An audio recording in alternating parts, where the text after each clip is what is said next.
G'day guys, welcome to today's vlog.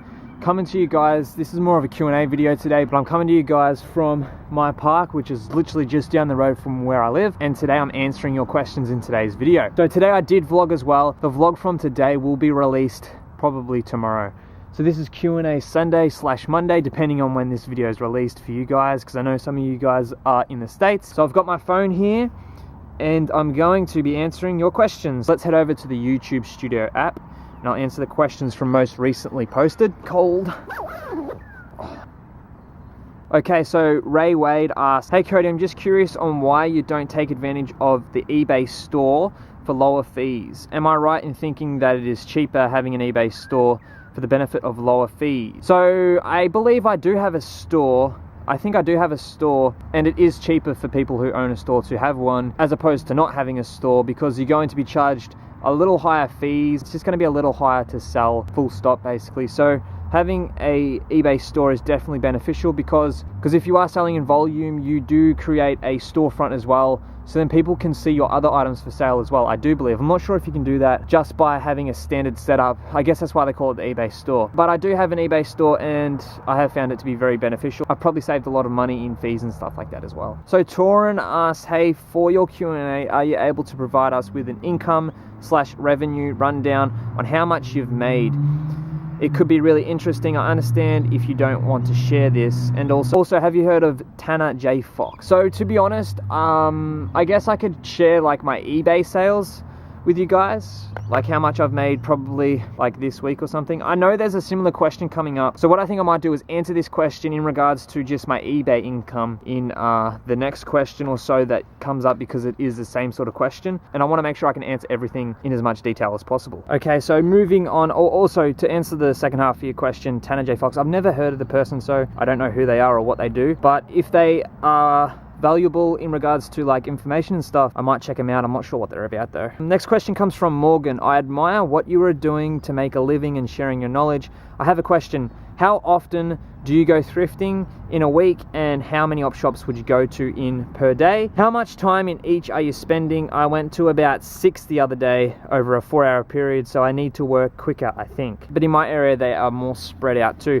So really good question, Morgan. Awesome stuff. So to answer your question, it really depends on what I'm doing in my life at the specific moment. There are times when I don't thrift at all. Like say if I'm bike touring around Japan, I don't thrift at all because there's no thrift stores in Japan. Well, there is, but that's not entirely my main focal point at that time. It's more about being adventurous and stuff. But if I am back home and I just got back from Japan and I'm trying to scratch the itch of thrifting, then I'll go week in, week out, day in, day out, which is kind of what I did there for a few weeks or so. So I was thrifting every day there just to build up my inventory.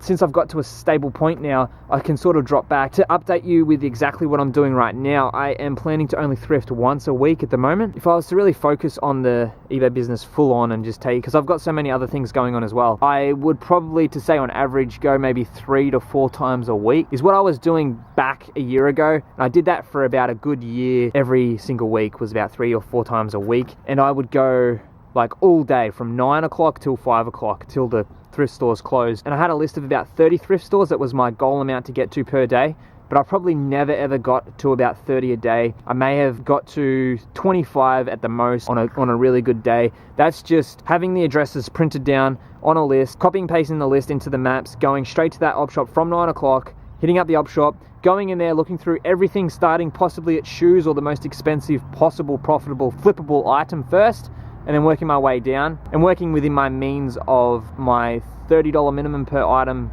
resale price amount. Not to blab on much more about all that, but I would probably maybe go to 20 to 25 thrifts every single day. It was pretty hard work, and I sometimes didn't even go for a lunch break or anything. I just work like so hard every single day. So in order to do that, you do the math, is probably like 10 to 20 minutes per thrift store. It really depends on the thrift store. If it's a small one, most of the ones that I go to are small thrift stores, so it's just a quick in and out job. And if you find a really good item, sometimes I won't even go through like other stuff. It just really depends on the day. It's so dependent upon what I'm feeling at the moment as well. It's a really good question though. So if you went to 6 in a 4-hour period, that's like what, 3 thrift stores every 2 hours. So it's almost an hour per thrift store, maybe 40 minutes or so per thrift store. So it's quite a lot of time. And I guess depending, if you're learning as well, that's completely fine. If you're just starting out and you got to just go slowly through everything. But once you do it, I've been doing this for 3 or 4 years now. Maybe not 4, maybe 3 years or so. And I guess I know exactly what I want to look out for. So I just quickly find those items and be done with it. Okay guys, so hopefully it doesn't get too dark. The sun has just set. So next question comes from Darlene S. Hi, eBay reseller from the US, Northern California. She goes on to talk about a few things. The Q&A for Sunday. I'm newer to reselling, just about 2 months in. What do you do specifically to gain knowledge in new areas as far as brands go? What will sell, etc.?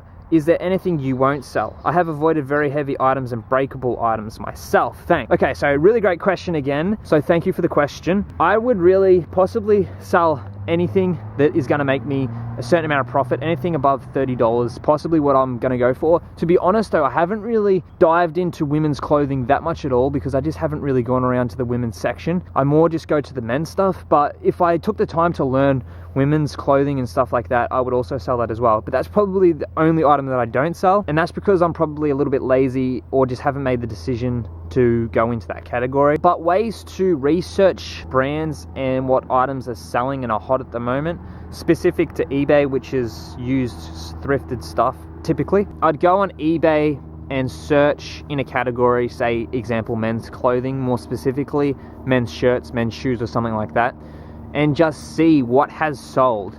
Write down, get a pen and paper and write down every brand that you see, making sure that it's above a certain amount of money, say $30 per price or whatever, just to make it worth your time per item, because you don't want to be selling like $2, $3 items, because your time ends up being so much more worthwhile than that. And I say that a lot of times in these videos. But go through the sold listings, find what brands are hot, what types of that brand are hot, just write it down. You're not going to remember it overnight, but if you just write it down and then try and maybe even take the list in with you to the thrift and just keep an eye out for that item when you go. Or another way to do it is to just research in the field. You just got to have some kind of instinct to pick up an item, maybe by feel of the item. If it feels quality, pick it up, research the brand, and then find out what it's selling for right then and there, and then you can pick it up like that. Or you could literally just work your butt off and go through every single item in the thrift and just look it up individually, which is kind of what I did at the very start of my thrifting career. I did that, just go through one shirt in the men's section, look it up, no good,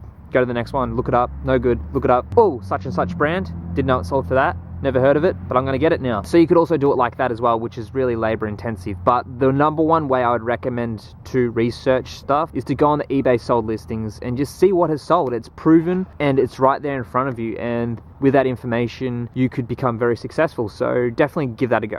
Okay, so next question comes from Kimbo72. I heard Amazon is coming to Australia very soon. Does that mean you can send your FBA stuff there? Probably not, but that would be nice. I would really have to see how this turns out when it does come. I'd have to experiment, send my items there and see if they sell, etc. But it is an American market that I'm sending it to, and Americans and Australians are pretty similar people, so that could mean that it's going to be similarities in the marketplace, but I'll have to wait and see when it comes. I have answered this question before, I do believe, but just to explain again, there's always going to be opportunities when a new marketplace comes, and when Amazon does come to Australia, there's definitely going to be opportunities buying items, say from retail stores, and then selling them on the platform here in Australia. And there's going to be many other opportunities, I am sure. So definitely keep your eye on this space. There is going to be opportunity here to make some money. Next question comes from Christian Macney, I think it is. Hey Cody, did you buy your car from reselling on eBay?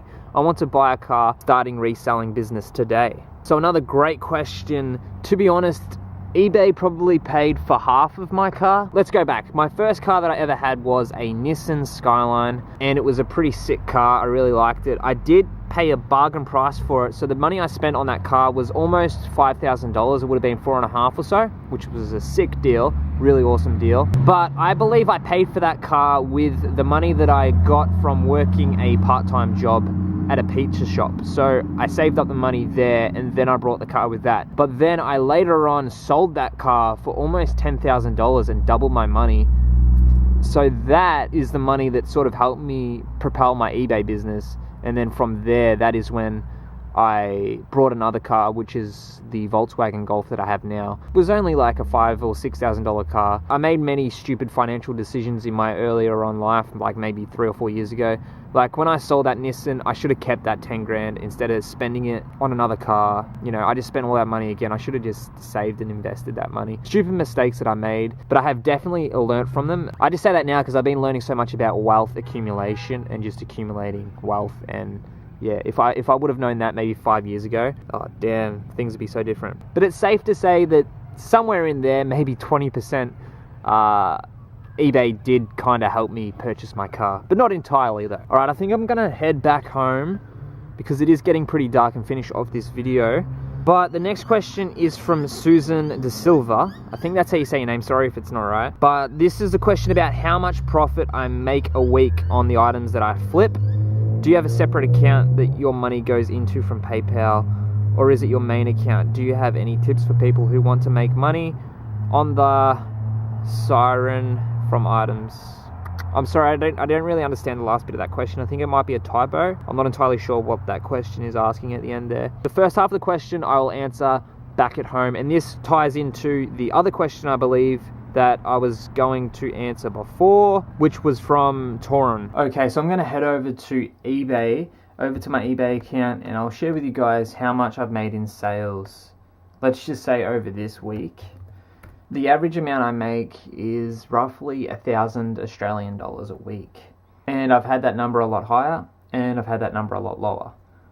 But it just really depends on how much work I put into it, and that's just basically anything in life. The eBay business, I haven't really been putting full-time into it. It is part-time and a little bit higher than part-time because I'm working on other projects as well behind the scenes. This is not to brag, and I'm sure there's other people out there that are doing a lot bigger numbers as well. But this is my sales over the last 7 days. It's at 936 as you can see, and the last month it's at just over 4 grand. But that number is always changing, and that's the thing with business, it's dependent upon how much work you put in. Also, Amazon has been, this month, it's been probably almost 50% of my income as well. So, and also to answer the other part of the question, it was, do you have a separate account that your money goes into from PayPal? I have set up a different banking account that matches my goals that I have, my savings goals. So I have a specific card that I am putting money into a savings account, and I'm not allowed to touch that money. And with that card, I've frozen it. I've put it into an empty ice cream container, filled it with water, put the card in there, and then chucked it in the freezer. So I can literally not use that card to spend money on that account at all. Next question comes from the Uston17. How do you save money using the eBay postage label? So for me, it costs, this is for the 500 gram satchel. I already answered this question in the comments down below, but it costs $7.40 for postage. If you're paying around the $8.40 or $8.25, that is the Australia Post amount. All you got to do is print off the eBay postage label when you come time to selling and shipping out your item. And it is a little bit cheaper because eBay and AusPost have queued up a deal for eBay sellers to have a cheaper amount, so then it entices them to use that service rather than going to AusPost. AusPost is dearer because they have a charge for the person who's scanning the item through, and themselves, they want to make a profit there as well. But the cheapest I've found is $7.40 for a 500 gram satchel, and for a 3 kilogram satchel it should cost around $12.05, and for the 1 kilogram box that is also $7.40. So Carlos Benjamin asks, did you make a mess and not clean it up? Question mark. It's funny, he's referring to on the whiteboard we have in the kitchen there, it says if you have a mess, make sure you clean it up. If you make a mess, make sure you clean it up. I actually wrote that for my parents and my sister and stuff, because they make some messes sometimes, but I do as well. I make a mess as well, and sometimes I don't get enough time, and we just sometimes don't get enough time to getting around to cleaning it. So it's just a little reminder there so we don't leave a mess. So I just had to recharge the battery on this camera. It was going flat. But getting back into the questions, I believe I have about 2 more to go. And if I have missed your question, I do apologize. Put it down in the comments on this video preferably, and I'll try and get it answered in next week's Q&A. But the question comes from Omar. The question is, just wondering, by filming these vids, you're gonna teach other sellers your methods and such. Do you think it will create competition since your viewers are probably mainly Australian and there's a high chance that they're in your area. What's your remark on this idea? So yes, I do believe it's going to create more competition, but I am looking on the bright side of things. It's better to have a state of mind of abundance and positive attitudes and positive vibes and stuff. Having a scarcity mindset is very bad, and it's not the way to go. I think CP made me think a lot about this. I was in a scarcity mindset thinking about sharing this information on the internet, but I am all about sharing my journey with everybody who watches these vlogs. But it's all about helping others and bringing them up with myself. And when I think about it, I get a better feeling of helping people than I do taking and keeping all these opportunities for myself. I'd rather take the opportunity that is in front of me, take advantage of it, but also share it with the world as well, because then that will come back around to you eventually. In my journey so far in life, I've learnt that giving as much as I receive does wonders for you. So if you can give back to the community, then it's just going to go full circle and eventually come back to you again.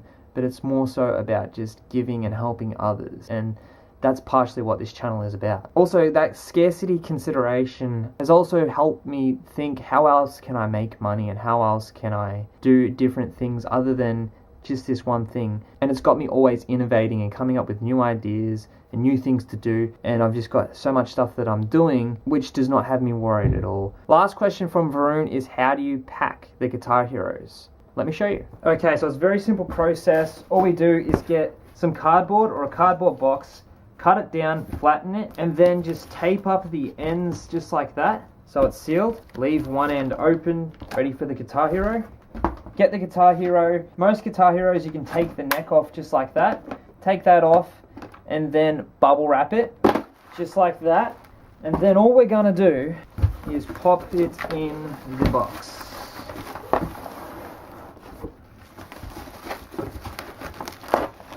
Just like that, and then just tape up the end.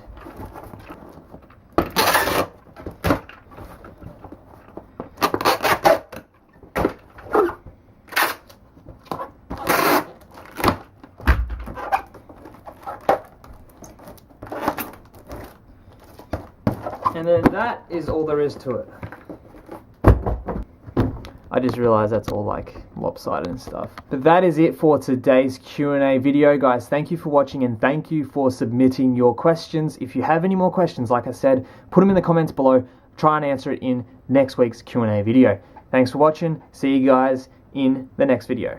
Also, I did record this video today and made it today's vlog. While today's actual vlog that I filmed on what I did today, I'll be releasing that one after this one's posted, which will be tomorrow. This is going to free up me some space because I am uploading these vlogs exactly as soon as I film the vlog for that day. It goes up that night. So that's giving me a little bit of playroom there. So then I have a 1 day delay of upload. So then that gives me some time. So then I'm able to possibly plan some adventures that I have planned. And the places that I'm potentially thinking of going don't necessarily have internet connection, so I won't be able to upload. So if I have scheduled upload videos, then that's going to work. But thank you guys for watching. See ya in the next one.